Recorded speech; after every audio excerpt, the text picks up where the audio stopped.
I'd like to talk about my own phaco technique, the phaco pre-chop. The phaco pre-chop will make the phaco emulsification safer and more efficient, especially if you operate through a very, very small incision. Last year, among 8,600 cases, all my cases were performed using a phaco pre-chop. None of the cases was operated using a femtosecond laser. The phaco pre-chop is a mechanical nuclear fracture performed prior to the phaco emulsification. It is a very old technique. I developed this technique in 1992. For these 27 years, all my cataract surgery was performed using this technique. When I performed the divide and conquer technique, it took a long surgical time and a lot of energy because the phaco tip was not completely occluded. So there was so much loss of the ultrasound energy.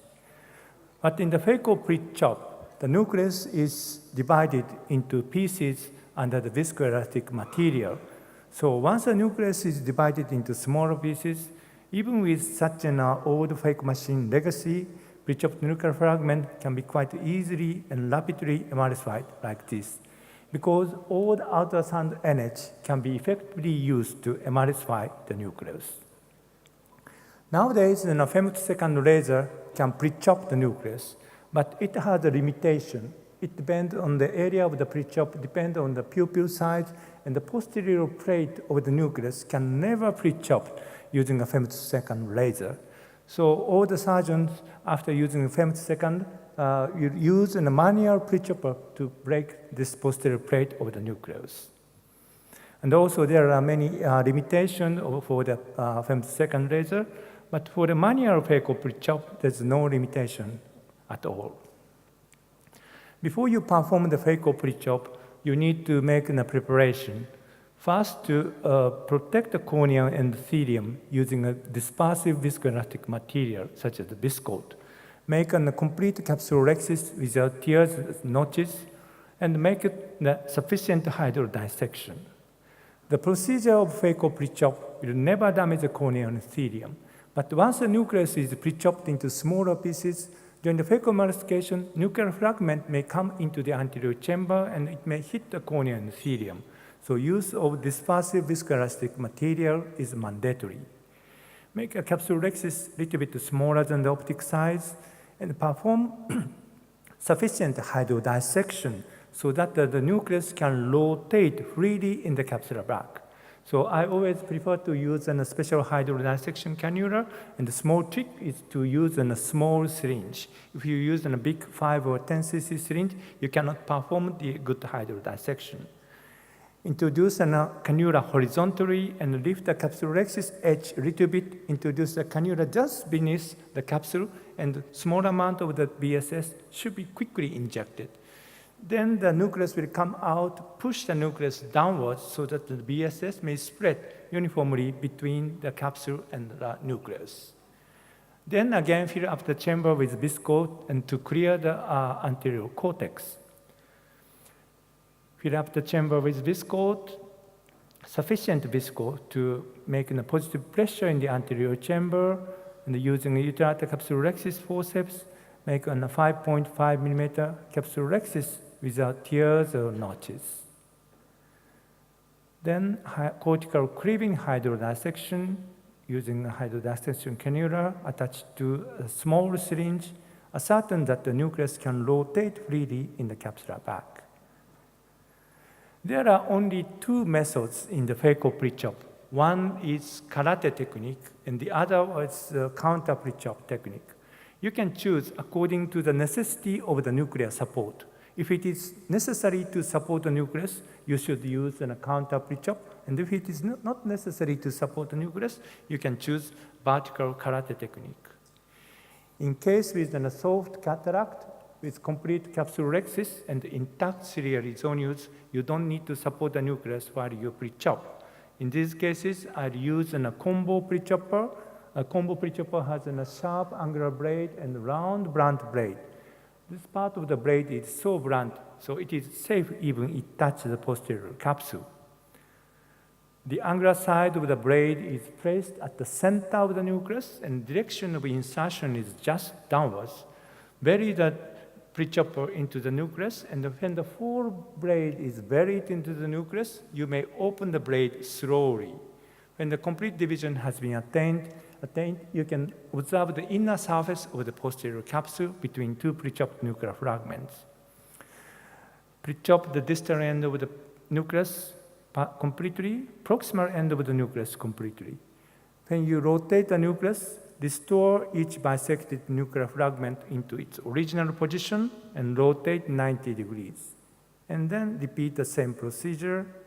The posterior plate of the nucleus should be completely separated. The position of insertion is just the center of the nucleus. Direction of the insertion is just downwards. Pushing the nucleus downwards and continue to push the nucleus downwards, open the blade slowly, slowly. Restore its original position and rotate 90 degrees. If the sufficient hydrodissection has been performed, nuclear rotation is not difficult at all. The direction of insertion is just downwards.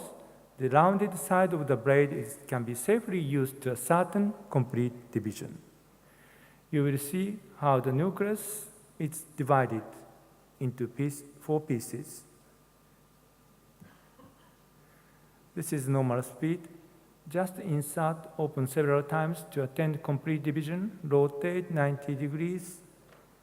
That's all. In this simple procedure, the following phaco emulsification can be performed quite easily. But there are 3 contraindications in this karate technique. If you try to insert a pre-chopper into the nucleus, and if you have any difficulty, it is not the case for the karate technique. The nucleus is too hard. Or the cases with incomplete capsule rhexis, or the cases with weak zonules, you should not use karate technique. You should support the nucleus with a second instrument. There are only 2 methods in the phaco pre-chop, so the contraindication of karate is an indication of counter pre-chop technique.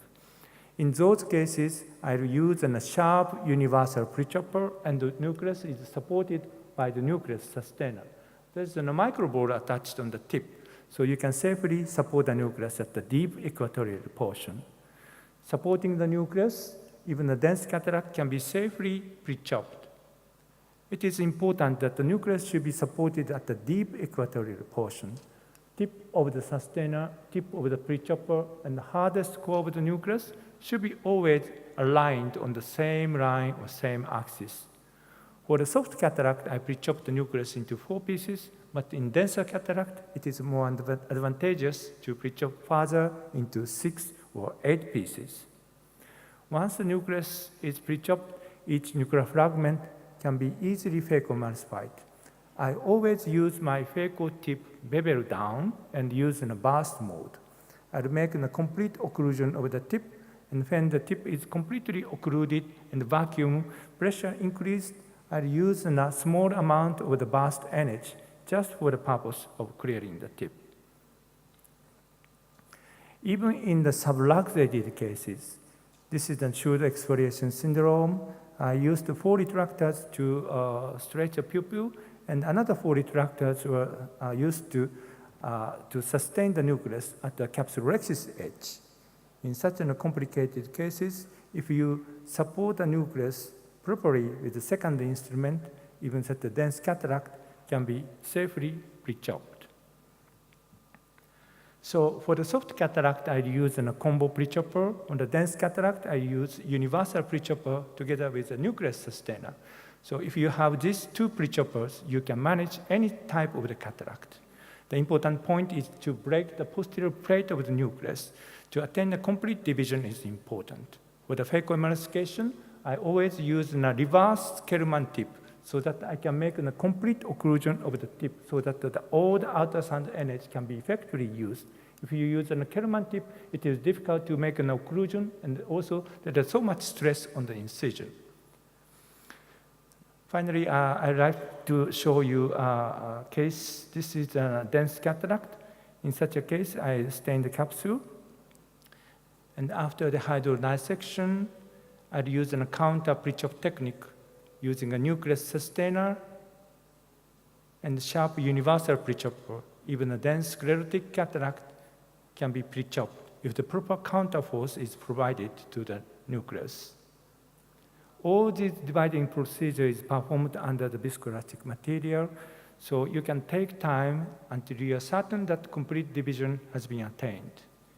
During the procedure, if the viscoelastic material come out, you can add more to keep that deep anterior chamber.